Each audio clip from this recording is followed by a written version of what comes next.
Baik, ini dari Gracia atau Gracia ya. Nanya Gracia. Pertanyaannya, apa yang harus dilakukan ketika suami cuek dan istri terus mengutarakan segala kekhawatirannya akan masa depan keluarga? Suami nggak mikir, istri banyak mikir. Makasih Romo. Makasih Romo. Ini pelecehan pada suami namanya. Ibu-ibu, suami diam bukan berarti tidak berpikir. Tidak.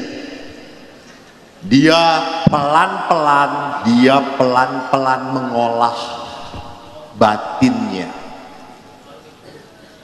Maka penting sekali suami istri berdialog. Dialog itu berarti apa? Komunikasi batin. Komunikasi perasaan dari hati ke hati. Apa yang kau rasakan, apa yang kau alami. Bukan diskusi. Karena kalau dialog itu tidak ada salah benar. Dialog itu kalau istri berkata, saya sedih, saya kecewa. Jangan dikatakan, gak boleh sedih. Boleh. Maka kalau istri dan suami pun berkata, saya capek. Nah, sudah, terimalah.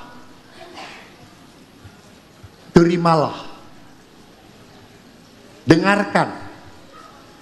Maka pada saat bagaimana suami cuek, istri mengutarakan segala kekhawatiran, tadi cara suami untuk menanggapi mungkin tidak seperti yang diharapkan. Bapak Ibu, ingat di gereja Katolik ada wadah-wadah untuk melatih relasi perkawinan. Tidak ada sekolah jadi bapak, tidak ada sekolah jadi suami. Semuanya harus belajar. Maka ada retret yang namanya marriage encounter. Ada yang namanya couple for Christ. Ada yang namanya apa Romo Koko? 6 tempayan. Ada retret 6 tempayan. Ada retret saya mengadakan dengan psikolog di rumah retret kami, retret growth namanya, gratitude, lalu relationship, lalu obstacle dalam perkawinan, lalu threat dalam perkawinan, kita bicarakan. Belajar berkomunikasi. Para pastor saja tiap tahun harus retret. Nah, suami istri itu tiap tahun harus juga apa? Merawat perkawinan. Jangan jalan begitu saja, jalannya jadi nggak jelas. Perlu latihan. Bagaimana latihan mendengarkan pasangan, menerima, bereaksi seperti yang dia harapkan. Maka tadi saya harus bertumbuh bersama. Jadi perkawinan kalau cuek-cuekan, sampai kapanpun Anda tidak akan pernah dewasa dalam hidup perkawinan. Terima kasih, semoga menjawab. Baik, terima kasih Romo. Ya. Kita lanjut ke pertanyaan selanjutnya ya Romo. Baik. Penanyanya atas nama Maria. Bagaimana menyikapi keluarga suami yang selalu ingin lebih dihormati dan bahkan tidak menghargai kita? Bagaimana Romo? Ini mertua ya? Ya. Oke. Bapak Ibu, di dalam perkawinan harus ada batasan.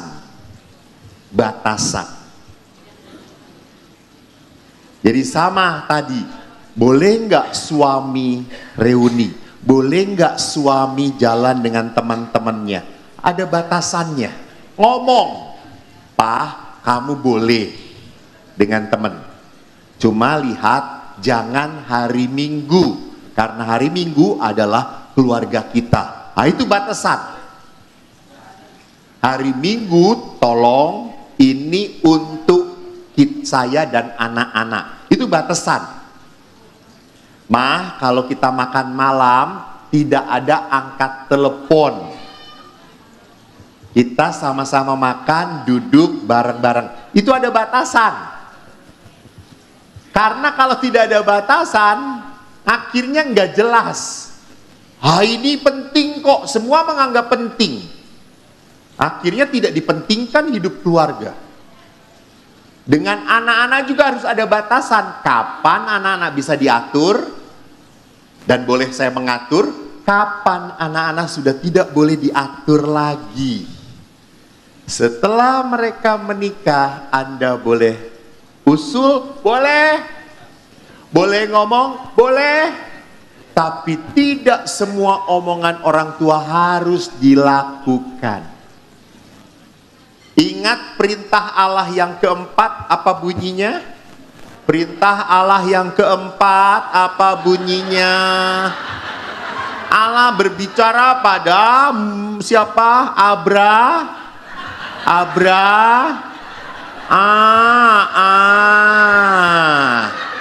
Musa.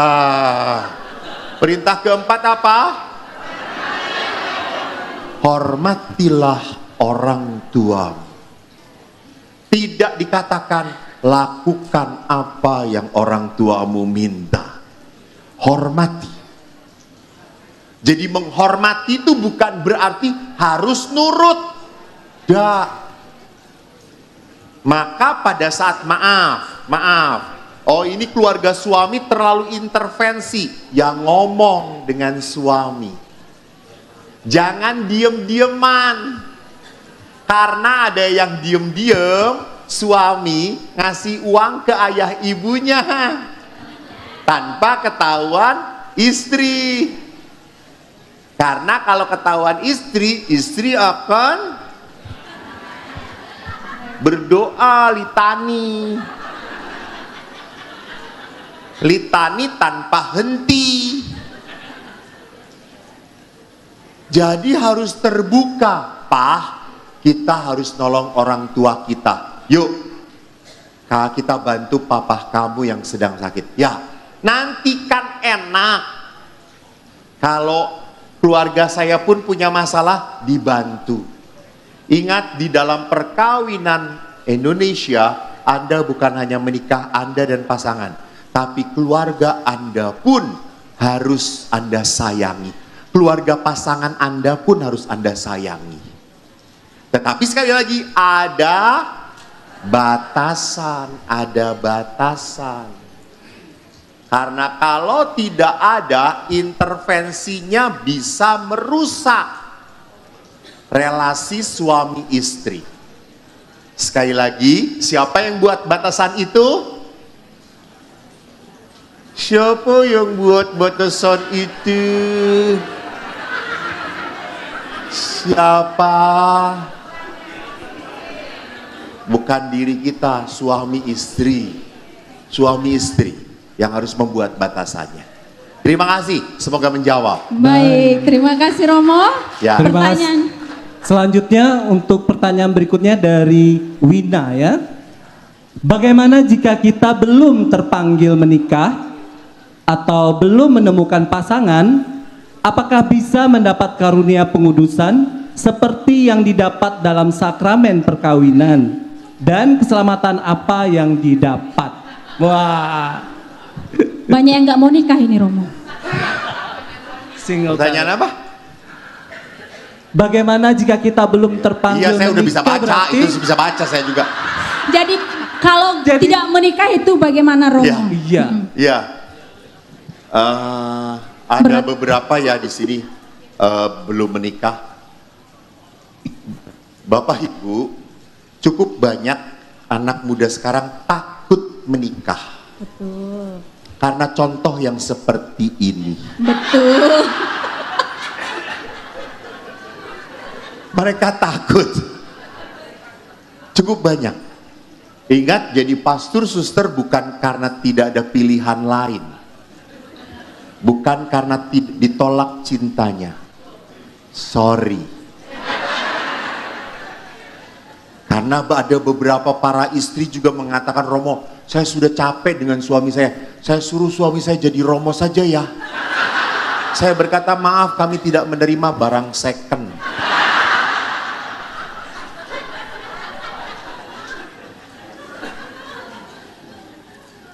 Jadi, kalau Anda karena pilihan bebas, Anda mau selibat tanpa hubungan menikah, harus tetap punya visi misi hidup yang jelas.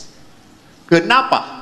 Karena manusia mendapatkan arti kehidupan bukan dari getting, but from giving.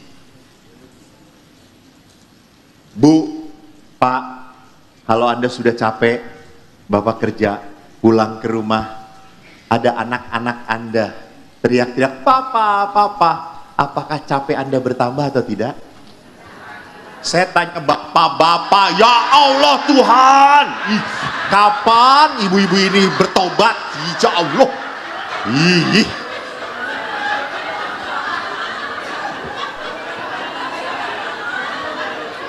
Untuk besok tolongnya disiapin plester untuk ibu-ibu. Aduh. Ini semua ibu-ibunya autis. Kan saya tanya bapak-bapak.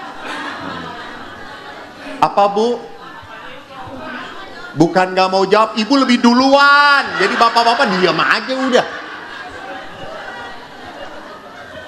Sekali lagi, Pak.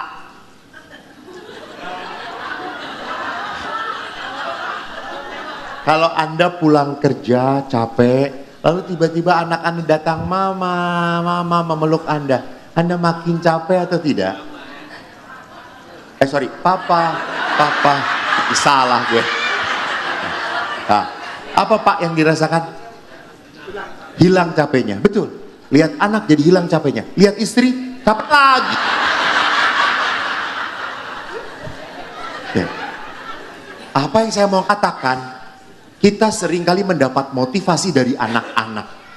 Anak-anak. Saya bahagia banget pada saat anak-anak tumbuh besar. Capek saya terbayarkan, ya atau tidak? Nah, itu meaningful. Nah, kalau Anda sekarang selibat, Anda harus cari meaningfulnya apa? Anda harus menemukan makna hidup. Entah dari pelayanan apapun, entah dari melakukan sesuatu, bukan untuk diri Anda. Jadi pada saat Anda hanya hidup sendirian supaya saya punya gaji, ngumpulin duit, saya bisa jalan-jalan itu, Anda akhirnya menjadi orang egois. Tidak ada cara pengudusannya. Anda hanya terpusat pada diri sendiri. Saya gak mau nikah karena saya mau menikmati hidup saya. Itu egois. Kau hanya cari nikmatnya sendiri. Tapi Anda mau apa? Ibu dapat panggilan dari Tuhan, Bu. Jangan dijawab, Bu. Tapi kalau Anda tidak menikah, lalu karena apa? Karena mau melakukan sesuatu pelayanan atau apapun, Anda mendapatkan pengorbanan, itu adalah sebuah pengudusan. Terima kasih, semoga menjawab. Baik, terima kasih Romo. Next, pertanyaannya dari... Terakhir ya? Belum Romo. Ya Allah. Iya. Banyak ini yang masuk nih, banyak Masih masalah banyak berarti. Bertanya Romo. Iya. Ya, kesempatan. Pertanyaannya adalah, Romo, apakah dalam sebuah hubungan kasih yang berlebihan itu baik? Hubungan kasih yang berlebihan itu baik. Obat berlebihan keracunan. Iya. Overdosis, betul. Kasih yang berlebihan tuh kayak gimana ya? Oh iya, betul. Bisa terjadi. Saya tuh kadang-kadang jengkel. Maaf ya, maaf. Kan kadang-kadang ibu-ibu tuh datang ke pasturan bawa makanan. Romo.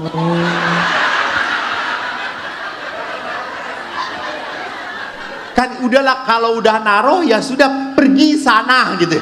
Saya butuh babinya, bukan ibunya. Jangan disiarin ya, Ikat. Lalu seringkali ibunya tuh lalu nongkrong di situ. Ngeliatin, ini enak Romo, ini enak, ini dimakan, itu dimakan. Saya tuh sampai pusing, kapan makannya, ngomong terus. Berlebihan. Jadi sama, cinta yang berlebihan itu kalau saya melihatnya, sorry ya, saya mengartikannya terus. Saya pikir ini akan menyenangkan dia, padahal belum tentu. Apa yang Anda pikir baik belum tentu diterima baik oleh orang yang menerimanya. Maka sebelum berbuat baik, tanya dulu, apa maumu? Coba tanya pas sekarang ke pasangan Anda. Pasti dia minta berlian. Cekik Pak saat ini juga gitu. Nah itu penting. Apa maunya? Jadi kalau berlebihan tuh saya berpikir saya bisa menyenangkan dia dengan ngasih. Tidak. Tanya dulu. Kerahiman itu bukan berarti overload. Ini tuh saya udah ngasih. No.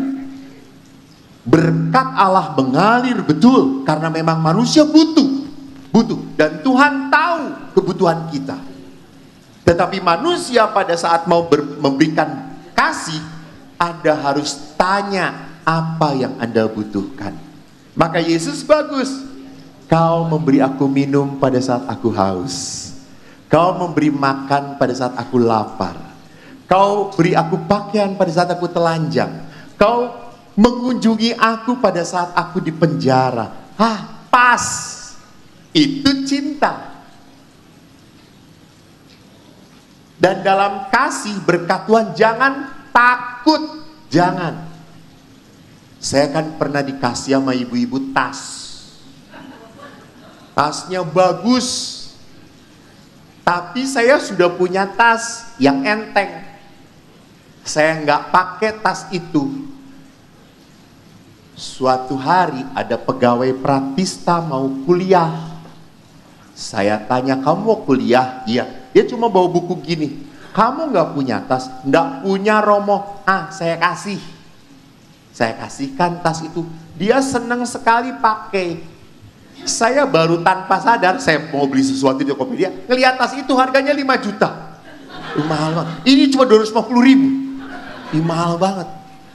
Si anak ini seneng banget pakai tasnya. Hari Minggu dia pakai ke gereja. Si ibu yang ngasih ngeliat, mate aku. Anda tahu habis misa damai Tuhan bersamamu, pulanglah dalam damai. Ibu itu langsung ke pasuran. Anda kan tahu kan rambutnya disaksak kayak gitu tuh. Udah kayak Lion King aja tuh. Hai, kata saya tuh. Saya itu kan pura-pura, memang saya tidak tahu. Halo ibu damai Kristus. Halo, diam. Wih. Romo ini tidak tahu diri. Kenapa ibu? Romo saya kasih tas, ingat. Aduh, yang mana ya? Oh iya, itu Romo tasnya mahal. Emang kenapa bu? Itu Romo kasihkan kepada pegawai. Kok ibu tahu? Itu dipakai. Aduh, kata saya itu. Romo itu kalau diberi dipakai, bukan dikasihkan. Memang tidak tahu diri. Romo, mulai sekarang saya tidak akan ngasih Romo lagi. Ibu itu pergi. Dan betul, sampai detik ini ibu itu tidak pernah memberi saya apa-apa. Namun ada 100 ibu-ibu lain beri saya hadiah. Hilang 1 tumbuh 1000 Romo.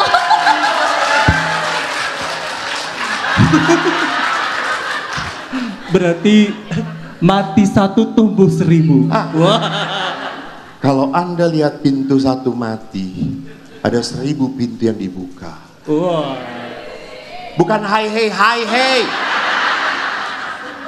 Percayalah jadi anak Tuhan. Kenapa saya menjadi anggota kerahiman ilahi kalau hidupnya penuh dengan kepahitan? Salah, keluar Anda. Anda belum merasakan kerahiman Tuhan. Berkat Tuhan itu mengalir banyak dan Tuhan tahu apa yang dibutuhkan. Just sadarin. Kita sulit bersyukur karena apa? Ngatur Tuhan. Coba saya tanya, ini kan banyak devosan toh. Jujur, malaikat maut datanglah. Yang tidak jujur saya doakan keluar dari sini mencret 1 minggu. Jujur. Kalau saya berdoa, jujur, kalau Anda berdoa, mana? Saya mendengarkan Tuhan atau Tuhan mendengarkan saya? Tuhan mendengarkan saya. Saya ulangi, kalau saya berdoa banyak Tuhan mendengarkan saya atau saya mendengarkan Tuhan? Tuhan mendengarkan saya. Emang siapa lu?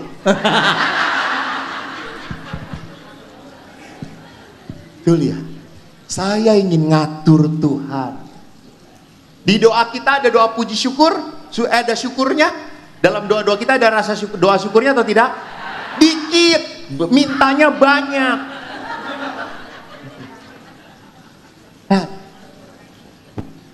Maaf.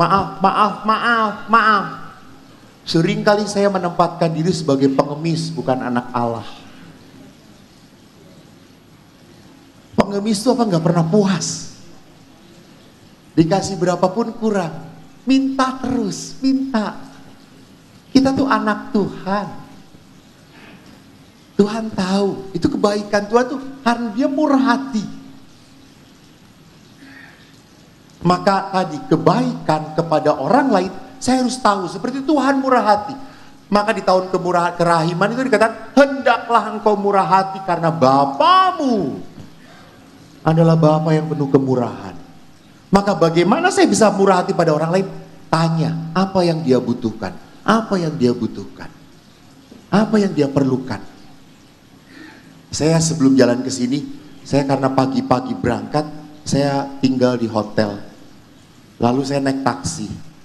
Di taksi cuma dari hotel ke tempat bandara cuma 15.000. Bapak yang mengendarai taksinya sudah tua. Baru kelihatan bangun. Karena saya jam 5 harus ke bandara. Bapak itu pas selesai di terminal 2, dia nurunkan koper saya kasih Pak ini, saya kasih 50.000. Bapak itu, Pak, enggak ada kembalian, enggak perlu, untuk Bapak saja. Hah? Makasih ya, makasih. Kemarin saya enggak dapat rezeki, hari ini saya bisa makan. Iya Pak, makasih. Saya doakan supaya selamat ya Bapak nanti di perjalanan. Iya Pak, iya. Hai. Begitu berterima kasihnya. Saya beli Starbucks 60.000.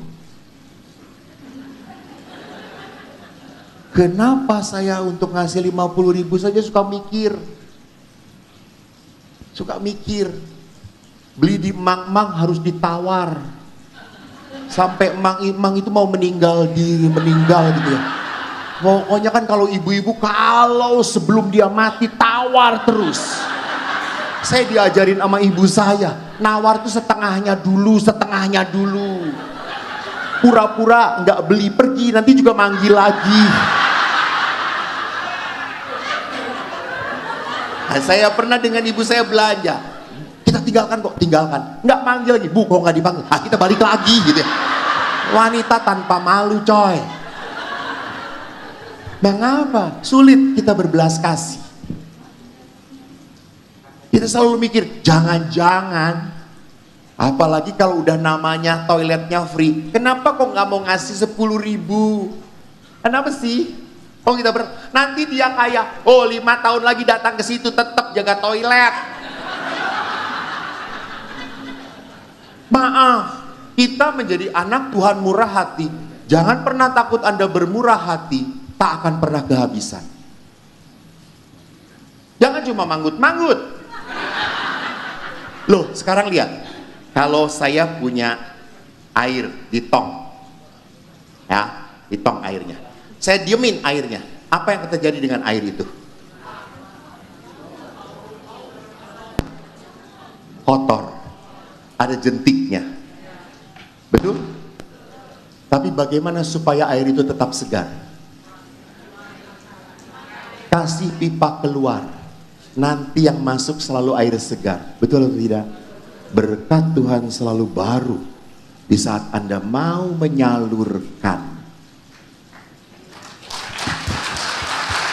Halo. Hai. Kita tidak butuh tepuk tangan. butuh kolekte aja nanti.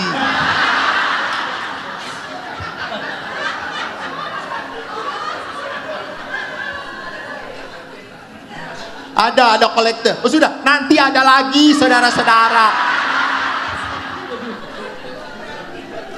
Boleh ya Monsinyur 2 kali ya? Demi kerahiman Tuhan. Jadi lihat, kebaikan itu sekali lagi berikan kepada orang yang membutuhkan. Bukan masalah banyaknya, tetapi membuat dia merasa Tuhan mencintai saya. Maka Ibu Teresa Kalkuta bagus. Kalau engkau tidak bisa memberi makan begitu banyak orang miskin, kasih aja satu makan orang ini. Kau bisa memberikan keselamatan pada satu orang ini. Kalau Anda ke gereja sebagai anak-anak kerahiman ilahi, tolong dong datang ke gereja, jangan bajunya aja semile Yesus mile. Yang pakainya ini bukan orang kerahiman ilahi. Ini punya adalah kepahitan ilahi ini namanya. Harus hidup orang-orang kerahiman adalah hidup dengan sukacita. Ya nggak cenganges-cengenges. Itu masuk RSJ namanya gitu ya. Tetapi apa? Enteng hidupnya. Membawa energi positif. Membawa damai. Yesus selalu berkata kepada para murid yang takut apa? Pax tibikum, damai bersama. Ya, selesai. Selesai. Terima kasih. Betul, selesai. Haleluya, saudara-saudara. Akhirnya Tuhan baik, saudara-saudara. Bapak Ibu, terima kasih banyak. Baik. Par dulu, saya belum selesai. Saya berterima kasih kepada Anda semua. Saya sangat menikmati. Itulah bagaimana kerahiman ilahi di dalam kehidupan keluarga. Nanti sesi kedua akan lebih mendalam. Beda. Orang yang dekat dengan Tuhan pasti mendalam. Tapi saya nanti akan lihat di CCTV. Beberapa pasti gini. Saking dalamnya ya Monsinyur. Hati-hati. Kalau Anda sampai terjatuh, jangan-jangan ini hari terakhir Anda. Maka Anda harus, Yesus berkata, berjaga-jagalah sebab daging itu. Saya ulangi lagi. Ini yang Katolik cuma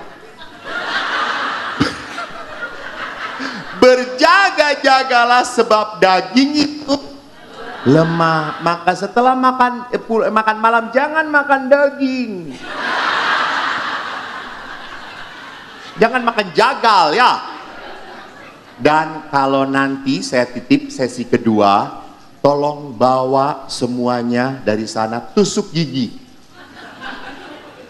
Taruh di mata di sini ya. Terima kasih, Tuhan memberkati. Baik. Kita beri tepuk tangan.